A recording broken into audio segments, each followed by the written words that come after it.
It's wonderful to meet you. Thank you for taking a minute out today. Absolutely. I'm happy to be here. Me too. So let's begin our journey into your world of sports psychology and all the good work that you're doing by asking you this. 4.5 years ago, we had to really pivot hard with the whole COVID thing, surviving a pandemic. How much of living through that time period has created waves that have reverberated into your work today? Lots of ways. Yeah. I think I primarily work with athletes at the high school and college level, and it certainly impacted their lives and it's impacted their needs. And some good and some bad. And I think they're better at some things, and I think they're struggling in other ways. Yeah. Yeah. So let's get to the heart and soul of what you do on a daily basis so I can kind of peel back the layers of your work. I'm going to put you in front of a bunch of grade school kids, third graders. It's career day. And one of the kids in the back of the room is like, hey, what do you do for a living? How do you answer them? I would say that I help athletes make sure that they train their absolute best so that they compete their best when it's time to shine. So what did you want to be? I know you were a dancer. You have a background in dance. What did you want to be when you Yeah. were in the third grade? I wanted to be a doctor. I wanted to be a pediatrician. I always wanted to work with kids, and I'm still a doctor and I still work with kids, but not at all in medicine. Okay. All right. Well, talk to me a little bit about the roots. I know with dancing and take me back to where you were born and raised, and what were these roots that were planted for you to help athletes and to get into this work? Oh, sure. So I was born in Boulder, Colorado, and I'm still there. Yeah. And I grew up a dancer. I did lots of sports as a kid, like most people, like lots of young kids, tried lots of things, figured out dance was my thing, Yeah. and trained a lot. I'll say up, 15, 20 hours a week. It was taking over life as sports do for many. Uh, but the sport side of it as well, that I actually want to acknowledge that my dad was really intentional about making sure I saw really strong female athletes, even Yeah. in the 90s when now it's kind of cool. It's coming up. I love seeing how much female athletes are being highlighted. But he wanted to make sure I saw that as a kid. And so I loved watching people pursue something that was hard and fight for it, and the ups and the downs of sport. And it's always a journey. And so I think that took root really early, Yeah. that taking on challenges was good and pushing yourself, and there's always more to do. And so that was an early route for me for sure. Why I'm still always a learner, why I'm still always pushing. And Yeah. then when the dance side, I kept going. I was a professional ballet dancer, and then I wanted to serve that community. Dance and art, and it's actually more like a sport than I think many people think of it as, but Yeah. that intense training, that intense, the big dreams and the hours of sacrifice it takes to get there. And so I wanted to come back and kind of serve that community to make sure dancers are happier and healthier as they're pursuing their dreams. Yeah, it's interesting. My stepdaughter, I was in that world for a long time. She's 19 Mhm. now, so she's out of it. And she's kind of gotten a lot of wear and tear. And I saw how intense it Yeah. was for her. And I saw that world, and it's crazy. I don't think if you're in there and you see it from a competitive standpoint that you understand the rigors and training and all of the Yeah. aspects that go into it. Absolutely. I call them artistic athletes because there's definitely still an art to it, Sure. but every dancers are still athletes in every way, in the physical training and the mental training. And yeah, so I enjoy bringing the science of sports psychology to the artistry that we see in dance. It's interesting that your dad made the focal point with the female athletes. That's such a great thing. And I've Yeah. always thought, here in Kansas City, we have the Current, which is the first female soccer stadium in the world. Yeah. And it's a great stadium, and it's right there on the river. It's wonderful. And they like sold out like crazy this year. Like tickets for the first year were like, I don't know, probably regular ticket price. And now they are a hot commodity. It's a big I deal. love seeing it. It's so fun that it wasn't just like a surge for one athlete or one thing. Right. And it's been this continuous movement. It's amazing to get to Yeah, see. And I love to bring, highlight it. I have a son and a daughter, and for both of them to see, like, we're gonna go watch sports and it doesn't matter who it is, and we're gonna go have totally. fun with it and enjoy it together. Yeah. Yeah. So Time Magazine voted that stadium, I think they call it CPAC, they voted that the number one destination on the planet last summer. Wow. Oh wow. Well, now I gotta go to Kansas City. That's it. Yeah. So one day in the fall, my son just wanted to go to the gift shop. He was just keyed up, and it was just a gray fall day. So we decided to go down there, and we knew the Current was out of town. They were in the playoffs and they were playing somewhere. So we start getting near the stadium. I see something on the billboard, and I'm like, well, maybe they're playing the game on there. So we get close. There was an NCAA tournament, and we got to see like 3 or 4 games for like $15 and got a run of the stadium, and it was awesome. And That it's a is great wonderful. stadium. Yeah, I so love college sports. That's definitely a huge love of mine. Yeah. totally. Yeah, and it was great. And we got to see the whole thing because it was kind of a cold day, but in the beginning it was warm, and then it got cloudy, and then the final game it rained. And that was when the championship was decided. I think KU ended up winning the title. Wow. So it was kind of fun to watch that, you That is know. very cool. So let me ask you this. Who's been that hero for you? You know, being competitive, being in a high profile, I mean, being in a profession like you are right now, there's a lot of pressure. Who has been that consistent hero, that inspiration for you? I feel like I have the personal and the professional one. And on the personal side, my I don't have one, I have lots, but I think that's a good thing. Like I have different people who have been a hero in different ways. My dad, for what I said, and in that sense of showing me what that takes, and then being that person to not let me settle, like know that there always could be more, but believing that I could do it. My mom was also super mom in that she was had a high power career at a time when that was not kind of normal for a woman to work that much outside of the home and was so involved in my life. So she showed me I could be a working woman if I wanted to and have it both ways. Professionally, and the dance world, Misty Copeland is always been someone that I look to again because she's not only breaking like every glass ceiling there is, but being able to show her own artistry. I love her actual dance skill. I could watch her for hours, but then her personality and what she stands for. And then I think I have more in my academic world too, as a professor, of seeing those faculty who've come before me that were incredible teachers, that people have modeled that for me. So I think I'm really lucky in the sense that I have a lot of heroes and I love pulling different things from different people that have been Yeah. able to be that be that for me. Yeah. So in the world of sports medicine, it's weird because I've been a sports fan my whole life. I've Hmm. watched, I used to go to the Chiefs training camp before they were a big deal. And, I've always gone to baseball and I've always watched these athletes. And in that process, I hear more about trainers and medicine and taking care of these athletes. Huge layers that never existed in, say, the 70s or Yeah. 80s or even before that. So, my question to you is this: how did that become an abundant part of all sports? And do you think it's long overdue? How do you view the role of taking care of the athlete medicinally now? Oh, yes, it's grown a lot. And I think there's two sides. Dance medicine has the physical rehab and the part that I do on kind of the mental preparation, taking care of your mental health, and they are both growing and they both need to be there. And I think where they're coming from was a larger culture shift of understanding that we are still humans outside of being an athlete. So even your favorite star athlete is still a person and they show up and they do their job, but knowing who they are, excuse me, and taking care of them Yeah. that's going to help them sustain that career that people want to watch and be a part of. But I think we're starting to see the identity outside of, star quarterback. You can Yeah. also have more to you. And so the physical part of that is being able to like take care of your bodies. And, we see the long-term consequences of not doing that. And when you Yes. see, especially when you talk, more contact sports and the brain injuries that we're seeing, like that shift, I think in brain science has helped a lot in understanding how to protect our athletes. And then on the mental side, it's part of, I think, a larger shift in our country and in the world about understanding mental health and that it's okay to not be okay and to take a minute and figure Yeah. out what you need to do. And what I love about the sports psychology side is it's not that, having a bad day is an excuse not to work or to be like, I don't feel like practicing today. It's learning how to manage those emotions and figure out how to show up even when you are cranky or tired and like have Yeah. the discipline, but know that it's your choice and you're pursuing it for the right reasons, not because somebody's making me or, it's the overall well-being and love for the sport rather than it being more of a something that you have to do or something that you're fighting through. Yeah. Sure.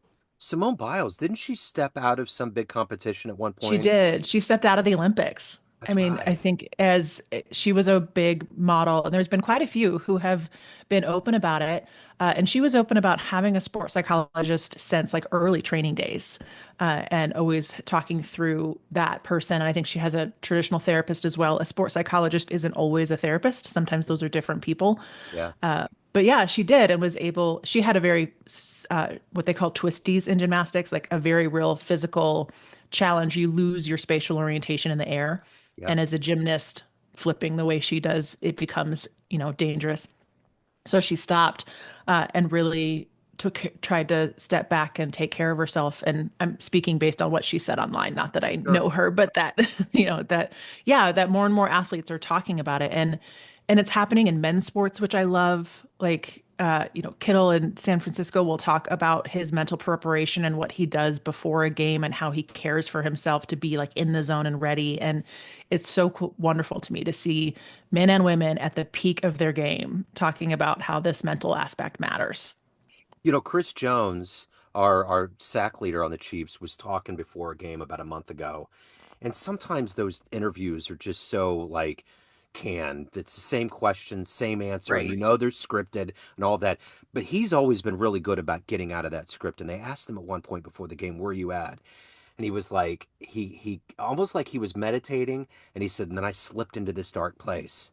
And for him, it's kind of like that mental zone that Michael Jordan was always in. And that's what reminded me of the Simone story. Yep. Like there's some people that can just stay in that zone. As much as he made it look easy, he had to get in that place where he knew that all of these things that were miraculous that he was doing on the court were just a part of what he did because he trained and that's where he was at. Right. He never lost that zone that he was in, and he talked about the zone a lot. And I think Absolutely. it's interesting Yeah. from a sports psychology standpoint.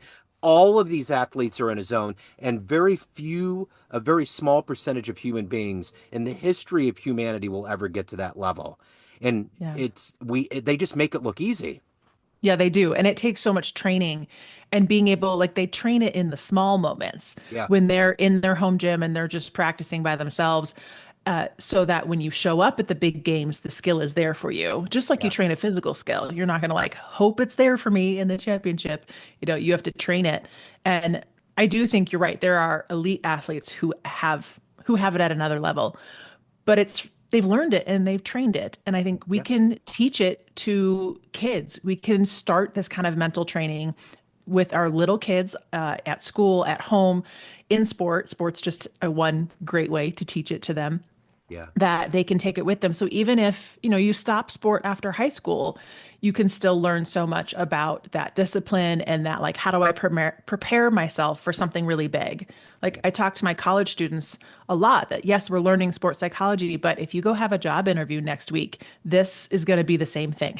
Do the same mental preparation, do the same, breath work, do the same confidence building and self-talk. Like this is a skill that translates into everything else you need to do in life. We just get to learn it in Yeah. whatever sport you choose.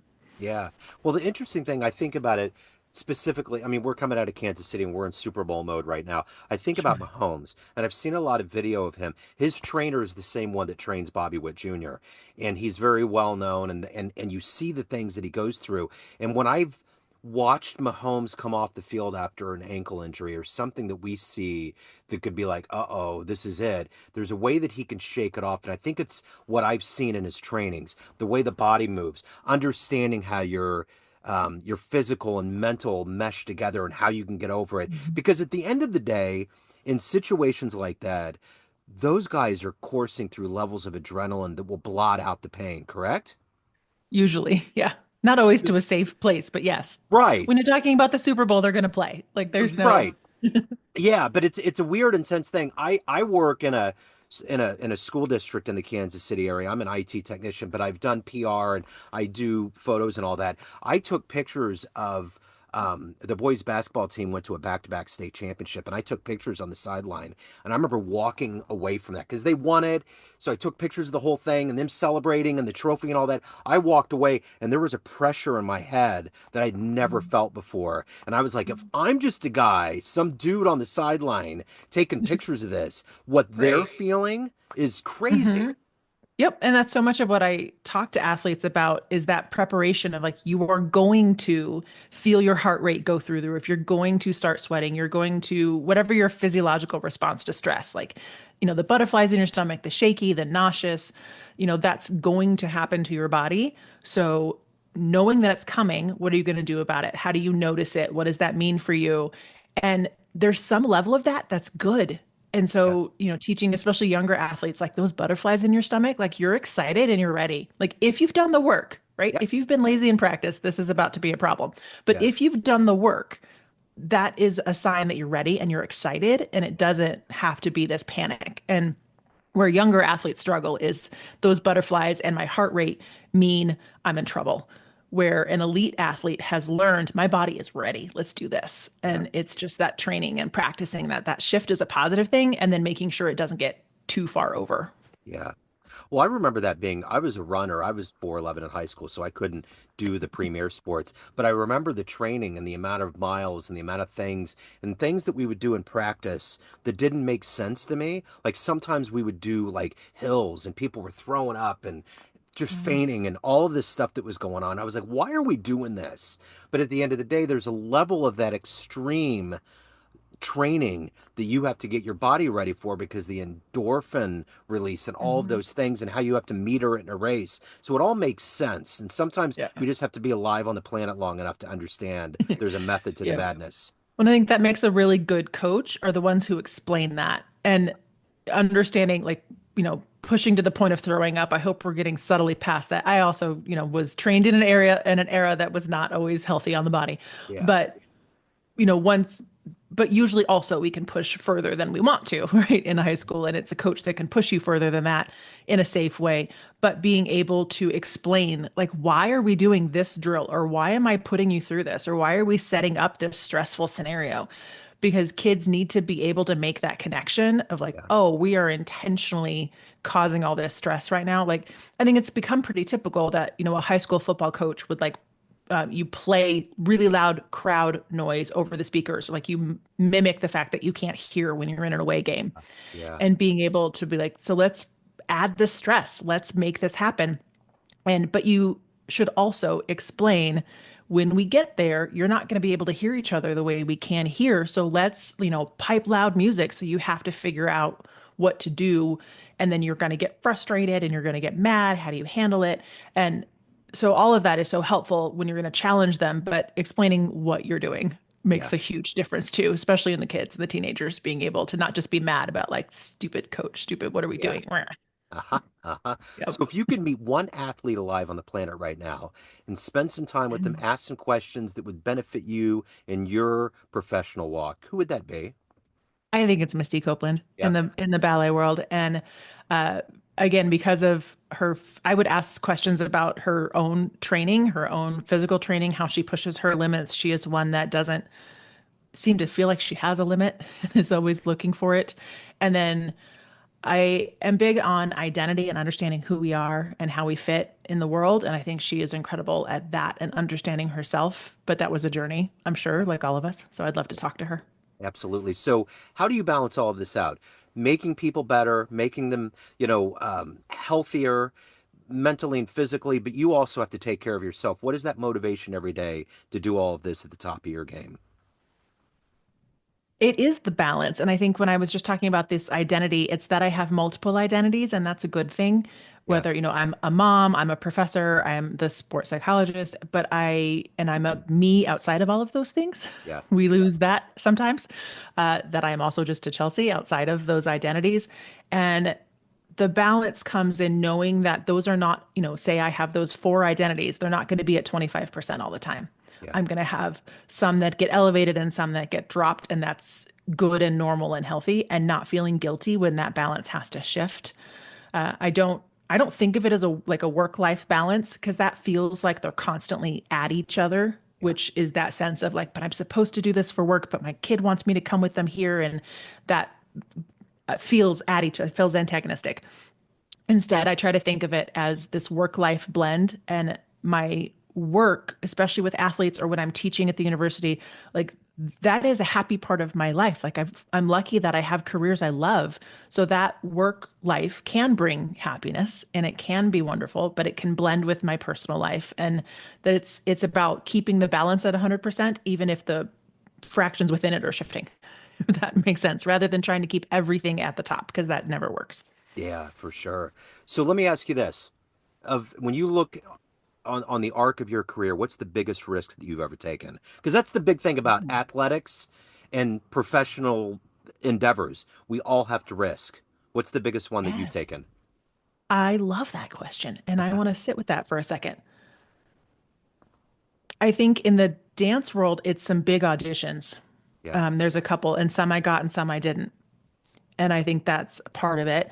There's the first time I auditioned for in college and didn't get it and was cut pretty early and was very crushed, kind of coming out of it at high school, being like, I can go continue where I want to go, and nope, can't. yeah, And then got my first professional contract shortly after that. But so in the dance world, it's those big auditions and trying to put myself out there to hope that I could get that kind of career. And then another big risk, I think, was the first time I taught a college class. I had just graduated and my was a I teach at my alma mater. So I had faculty who were still there who asked me, like, will you just come teach this one class? They were kind of in a bind. And I had like 7 days to prepare a class. And any teacher will tell you that's insane. And I was basically 3 days ahead of the class the entire semester. It was a mess. I was stressed about it the whole time. But if I had said, I was very tempted to say, no, I'm not ready. Like, can I start, next semester? And if I had said that, they would have found somebody else, yeah, and I may not have had a next semester. So being able to risk my chance at my dream job when I didn't feel ready. yeah, And now I've been there 10 years, but it's yeah, that risk of you don't feel ready, but you do it anyway, and you trust your totally. training. So, of all of these things that you've done and accomplished in your career, what are you ultimately the proudest of? I have to say career, right? Because of course I go to the parenting side. I'm so Well, proud you of can my do that. kids. I'm No, it proud can of be that. anything. Anything Okay. that you've done in your life. I think it is a little the balance, I guess, is if I can be proud of the balance in the Yeah, sense that I feel like I have a wonderful relationship with my kids and my husband and the family that we have created, but it has also allowed me to continue to pursue things professionally. yeah, So there's only a handful of people who do this sports psychology work with dancers, and being kind of on the forefront of that and collaborating with those few people to try to make it more known in the arts that you can still work on this mental toughness as an artist. yeah. So I am proud of being on the forefront of that and being able to balance it at home. Are you a Libra? I am not actually, I'm a Okay. Pisces. Okay. All right. Because I'm a Libra and it's all about balance. So the balance has been brought up, and I'm like, that's just kind of a natural part of Oh, how my yep. brain works. So at the end of the day, I'm going to kind of go back to something we touched on a little bit. Everyone has a perception of you. Family, friends, students, clients, everyone that knows you, but you run the show. What's your perception of you? Who do you think you are? I think I am a lifelong learner who values relationships. And usually, when I put those two things in front, that is what comes through. Okay. Always trying to learn, always trying to connect. And I care about people and I care about those connections. I care, even if it's I saw an athlete for an hour in a workshop or somebody that I have a deep relationship with, that I put those kind of relationships in first and that I'm always looking to grow and improve. Excellent. Chelsea, if anyone wants to reach out, they have questions, they want to learn more, they want to get involved, any of the good business, where do they go? Sure. I think I have my own podcast. It's if you're in the dance world for any reason or have a piece of that or in any of the arts, Passion for Dance is wherever you get your podcasts and passionfordancepodcast.com. Okay, excellent. This has been wonderful. Thank you so much for your story. Thank you for your time. Best of luck with everything. Thank you so much for having me. Excellent.